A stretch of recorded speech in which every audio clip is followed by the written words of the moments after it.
जब हम किसकी बात करते हैं यहाँ पे भ्रूण कोश की, ठीक है। अब भ्रूण कोश को जानने से पहले ये क्या होता है, जायंग। अब जायंग किस किस से मिलकर बना होता है, स्टिग्मा, स्टाइल और ओवरी, मतलब कि वर्तिकाग्र, वर्तिका और अंडाशय से मिलकर। अब इसकी और डिटेल में संरचना जाने तो ये बीजांड होता है, ठीक है, ओव्यूल। अब उसके अंदर जो भ्रूण कोश होता है उसके अंदर ये क्या पाया जा, वो बीजांड काय होता है, ठीक है। फिर उसके बाद भ्रूण कोश होता है, इसे क्या बोलते हैं, एम्ब्रियो सेक। तो इसी जो भ्रूण कोश इसकी हम डिटेल में संरचना देख रहे हैं। तो ये तो इस प्रकार से बीजांड की संपूर्ण संरचना थी।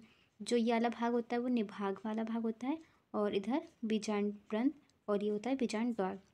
और यहाँ पे भ्रूण कोश और ये जो अध्यावरण होते हैं हम बोलते हैं इंटेगमेंट। और यहाँ पे क्या होता है कि ये जो भ्रूण कोश होता है यहाँ पे परिपक्व भ्रूण कोश की यहाँ पे संरचना देखने को मिलती है।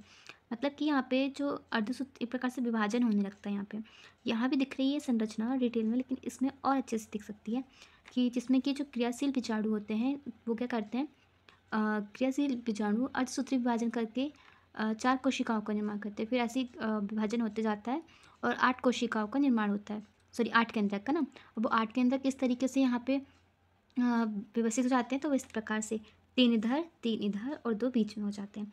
तो हम क्या बोल सकते हैं कि एक प्रकार से कैसी संरचना जाती है, 1 2 3 4 5 6 7 8, 8 केंद्र की, और 1 2 3 4 5 6 7, 7 कोशिकीय अवस्था हो जाती है।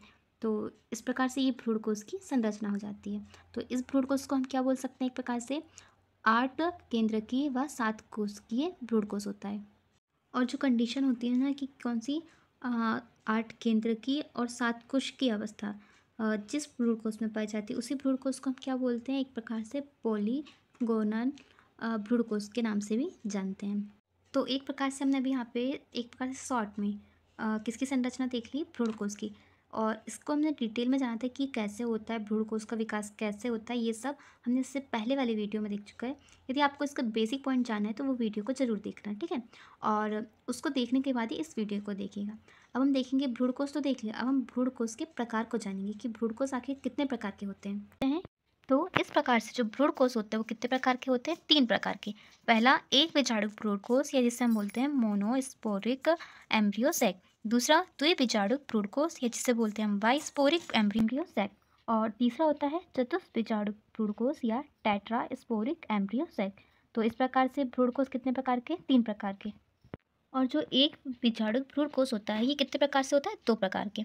एक होता है 8 केंद्र की जिसे हम बोलते हैं पॉलीगोनम प्रकार का, और दूसरा होता है 4 केंद्र की जिसे हम बोलते हैं ओइनोथेरा प्रकार का।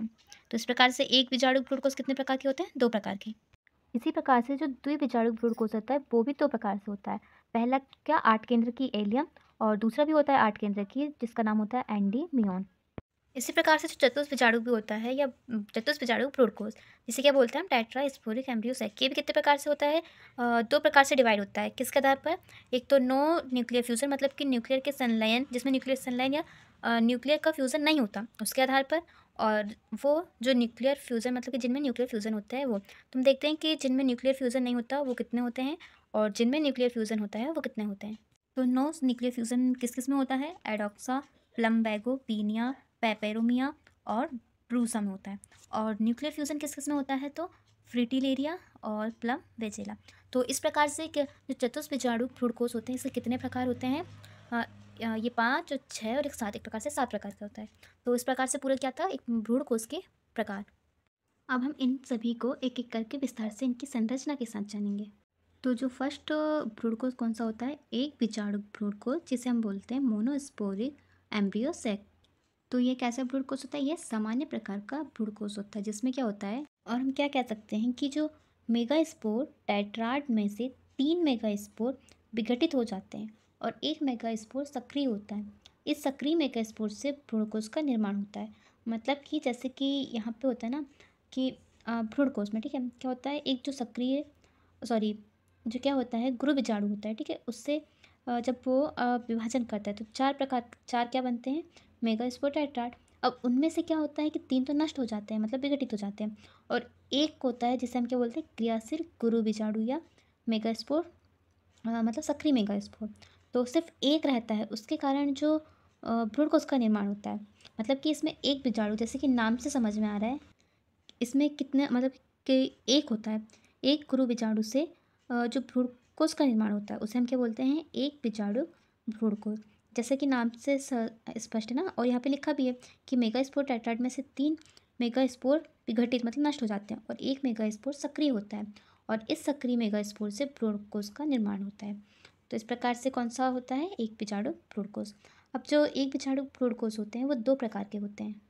एक होता है 8 न्यूक्लिएट पॉलीगोनम प्रकार या पॉलीगोनम टाइप का, और दूसरा होता है 4 न्यूक्लिएट ओइनोथेरा प्रकार का या ओइनोथेरा टाइप का।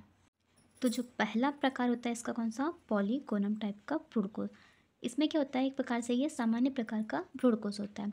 इसमें मेगास्पोर मातृ कोशिका, यहाँ पे जो मेगास्पोर मदर सेल है उसमें क्या होता है, मियोसिस या अर्धसूत्रीय विभाजन। अर्धसूत्रीय विभाजन हुआ, इसके दौरान क्या हुआ, 4 कोशिकाओं का निर्माण हुआ या 4 गुरु बीजाणु का निर्माण हुआ, जिसे क्या बोलते हैं, मेगास्पोर। तो यहाँ पे कितने, 4 मेगास्पोर का निर्माण हुआ। और यहाँ पे क्या होता है कि जो 4 में से क्या होते हैं, 3 विघटित हो जाते हैं। मतलब कि जो ये 3 होते हैं ये क्या हो जाते हैं, एक प्रकार से विघटित या नष्ट हो जाते हैं। और जो निभाग की तरफ होता है ये वाला, जो सक्रिय गुरु बीजाणु होता है ये सक्रिय होता है। और जो नष्ट होते हैं वो किधर साइड के होते हैं, एक प्रकार से जो बीजांड द्वार होता है या जिसे हम बोलते हैं माइक्रोफाइल, उस तरफ के जो कोशिकाएं होती हैं वो क्या होती है, एक प्रकार से या गुरु बीजाणु होते हैं वो नष्ट हो जाते हैं। और सक्रिय किधर तरफ के होते हैं, निभाग तरफ या चलेज तरफ के। और जो सक्रिय मेगास्पोर होता है इसमें क्या होता है, माइटोसिस फर्स्ट होता है या माइटोसिस विभाजन होता है, जिसके परिणाम स्वरूप क्या होता है, 2 न्यूक्लियाई बनते हैं और दोनों क्या होते हैं, अलग अलग ध्रुवों की ओर, एक प्रकार से ध्रुव की ओर पहुँच जाते हैं।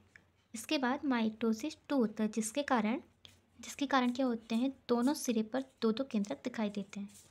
इसके बाद क्या होता है, तीसरा माइटोसिस होता है। अब यहाँ पे क्या होता है, अब जो 8 केंद्रक होते हैं वो कुछ इस प्रकार से गति करते हैं कि यहाँ से एक केंद्रक के बीच में जाता है और यहाँ से एक केंद्रक बीच में जाता है। इस प्रकार से यहाँ बीच में 2 केंद्रक आ जाते हैं ना, और क्या करते हैं, पोलर न्यूक्लियाई या ध्रुवित केंद्रक का निर्माण करते हैं। ठीक है। और जो 3 होते हैं वो 3 इधर की तरफ हो जाते हैं और 3 इधर की तरफ शिफ्ट हो जाते हैं। फिर इनमें क्या होता है, फिर धीरे धीरे क्या होता है, अब केंद्रक का विभाजन तो हुआ था लेकिन अब कंडीशन ऐसी आती है कि कोशिका द्रव का विभाजन भी हो जाता है। तो क्या होता है, इनमें कोशिकाओं का मतलब कि कोशिका भित्ति का निर्माण होने लगता है ये। ठीक है। तो अब जो केंद्रक थे वो किसका निर्माण करने लगते हैं, एक प्रकार से कोशिकाओं के रूप में हो जाते हैं। तो अब ये किसके रूप में हो गए, कोशिका के रूप में। ऐसे ही यहाँ पर भी एक आवरण बन जाता है या कोशिका भित्ति का निर्माण हो जाता है। यहाँ भी कोशिका भित्ति का निर्माण हो जाता है। तो इस प्रकार से कोशिकाओं का निर्माण हो जाता है। तो जो यहाँ पे होती हैं इन कोशिकाओं को हम क्या नाम देते हैं, प्रतिमुखी या एंटीपोडल सेल। ये किसकी तरफ होती है, एक प्रकार से निभाग की तरफ होती है ना। और ये वाली जो 3, इसमें से एक को क्या बोलते हैं हम, बड़ी वाली को अंड कोशिका, और जो 2 होती हैं वो सहायक कोशिका होती हैं। और ये किधर की तरफ होती है, एक प्रकार से बीजांड द्वार या चलजा की तरफ, है ना। और तो ये जो अंड कोशिका होती है और जो सहायक कोशिका होती है, इन दोनों के समूह को हम क्या बोलते हैं, एक प्रकार से अंड संपुट या एग एपरेटस भी कहते हैं।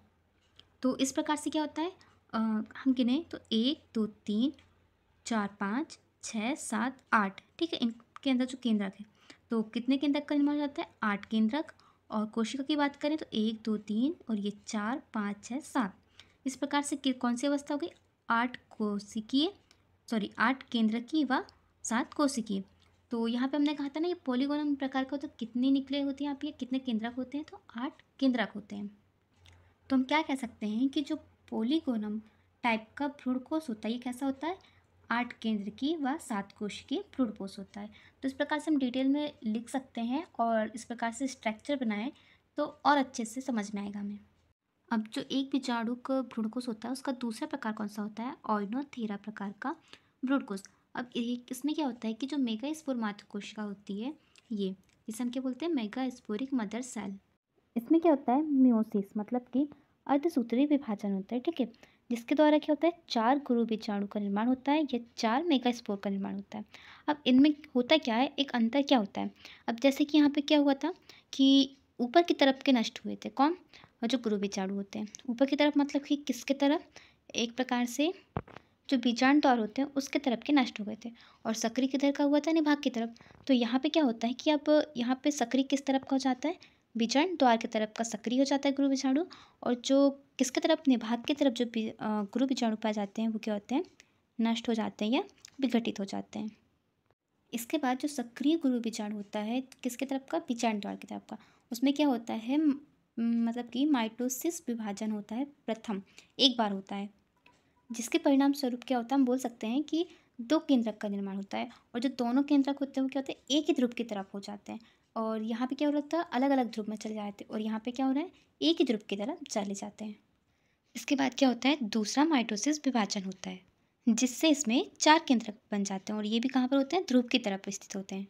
इसके बाद इन केंद्रकों में ऑर्गेनाइजेशन होता है। ये कुछ इस प्रकार से ये जो केंद्र होते हैं इस स्थिति में स्थित हो जाते हैं कि जिसके कारण क्या होता है कि जो तीन होते हैं, जो तीन केंद्रक होते हैं वो किधर की ओर हो जाते हैं, एक प्रकार से जो बीजांड द्वार होता है उसकी तरफ स्थित हो जाते हैं ना, और एक केंद्रक कहाँ चले जाता है, बीच में।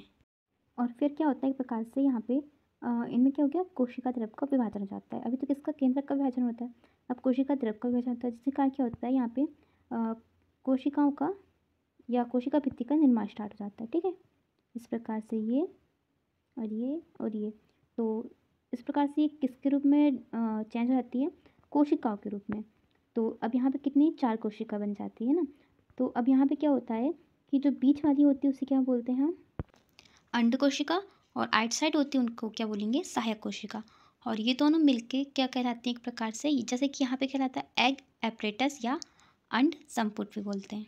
और जो केंद्रीय कोशिका होती है उसमें कितने, एक पोलर न्यूक्लियस होता है। तो इस प्रकार से यहाँ पे कितनी कोशिका और कितने केंद्रक पाए जा रहे हैं, तो चार कोशिका और चार केंद्रक पाए जा रहे हैं। तो इस प्रकार से जो यहाँ पे हमने देखा था ना, कहाँ पे, यहाँ पे जब इसमें लिखा था कि 4 न्यूक्लिएट ओइनोथेरा प्रकार का होता है। ठीक है, मतलब कि चार केंद्रक की। तो हम कह सकते हैं कि जो ओइनोथेरा प्रकार का भ्रूणकोश होता है वो कैसा होता है, चार केंद्र की व चार कोशिकी। और इम्पॉर्टेंट बस इतना रख याद रख सकते हैं कि जो पॉलीगोनम प्रकार का होता है वो कितने, आठ केंद्र की होता है। और जो ओइनोथेरा प्रकार का होता है वो कैसे, चार केंद्र की या चार न्यूक्लिएट होता है। तो इस वीडियो में हमने क्या जाना, भ्रूणकोश की संरचना और भ्रूणकोश के प्रकार में जो पहला प्रकार था एक विचारक भ्रूणकोश या मोनोस्पोरिक भ्रूण एम्ब्रियोसेक, इसमें क्या करे थे हमने, इसके दोनों प्रकार को जाना। ठीक है, अब नेक्स्ट वीडियो में हम जानेंगे द्विविचारक भ्रूणकोश और इसके प्रकार, और चतुष्विचारक भ्रूणकोश और इसके प्रकारों को जानेंगे, क्योंकि अभी ये वीडियो बहुत लंबा हो जाएगा। और जो नेक्स्ट वीडियो अपलोड होगा उसको देखने से पहले जो इससे पहले के जितने भी वीडियो अपलोड होते जा रहे हैं उनको देखेंगे, तभी आपको ये समझ में आएगा।